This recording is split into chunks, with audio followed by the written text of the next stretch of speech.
What's up, guys? Destructor Games over here. Today, I'm going to talk about Battlefield 6 and give my review of it. Now, I jumped onto this series when Bad Company 1 came out on the 360. I love it. It's a near perfect game. It's like a borderline masterpiece. The story was great. The characters were great. The multiplayer was a lot of fun. The guns, everything was pretty much near perfection. Bad Company 2 was more or less the same. It was awesome. You continued the great story with those characters. I liked them. You know, like the redneck, the black sergeant guy. I love those guys. Those guys were great. The series unfortunately went downhill for me once Battlefield 3 came out. Now, I still think it's a great game. The multiplayer was a lot of fun, seeing jets and so on and so forth, adding new things and make the maps bigger. It was a lot of fun.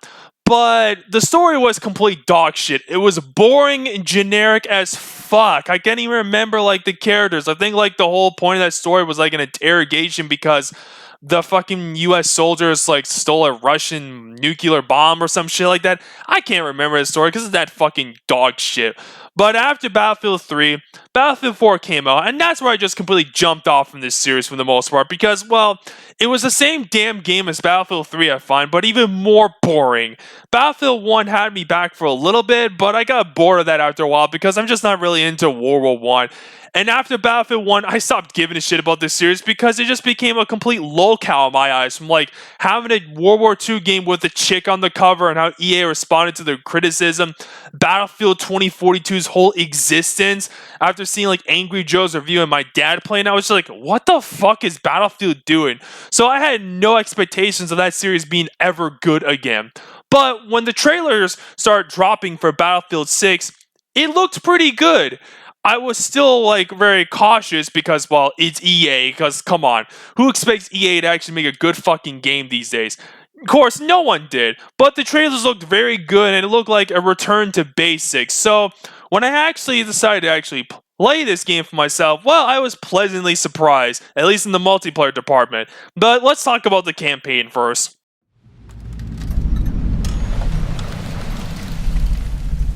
Now, before I talk about the good of this game, I gotta talk about the bad. And the campaign, holy fucking shit, it's so boring. Apparently, it's following on Battlefield 3's story or some shit. I really don't give a shit. Like, these characters, like, who the fuck are these characters? Like, why the fuck should I care? Like, we don't even know what the bad guy is. It's like, what, it's supposed to be like, what, NATO or some shit? But, like, which country? The biggest problem is that it's so fucking vague in its writing. And, like, the actual dialogue and, like, voice acting, it feels like something I'd see out of, like, a CW show or some shit. It's very forced, like, melodramatic garbage for the sake of it. It's just boring. It just follows Battlefield 3, but the only difference is it's a lot more action-oriented, because that's the one they don't give this campaign. There's a lot of action going on. It's definitely not going to bore you in gameplay department. But like the actual cutscenes and these characters, I cannot give a single flying fuck about it. In fact, I will say this, part of this game's campaign kind of feels like a Call of Duty campaign, which makes sense knowing like the lead person who made this game apparently also worked on Call of Duty in the past, like the good Call of Duties when people actually like that series. So I can definitely see someone's influence in the gameplay, which, you know, I'm not saying it's a bad thing. I think it's a good thing. But apart from that, the story is boring. It's so fucking shit. If it was just a campaign, I'd give this shit like a 3.5. It's fucking dull as shit. But let's talk about what's actually good about this game, the multiplayer.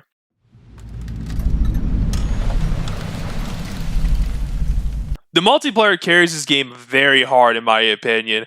Let's talk about some of the new things. Overall movement is a hell of a lot faster than what it used to be. You can actually do like barrel rolls, like running while you're sliding, all that type of good shit. Makes it a lot easier, more realistic to pretty much get into cover so you don't fucking die. Which, you know, I can appreciate that. There's also some new game modes like Escalation and Sabotage. Escalation is kind of like Conquest, but instead of like losing tickets or some shit when you die or something, you just gotta control these territories. And like the first whoever gets like 3 territories to control for a certain amount of time wins the whole match. It takes a while, but it is a lot of fun. Sabotage is a lot more close quarters, and pretty much you have to destroy like these crates pretty much. Like you get points or some shit if you're attacking, and if you're defending, well, you gotta make sure the attacking team doesn't do shit. It's very chaotic, and you just sit around, yeah, your ass is gonna fucking die. It's always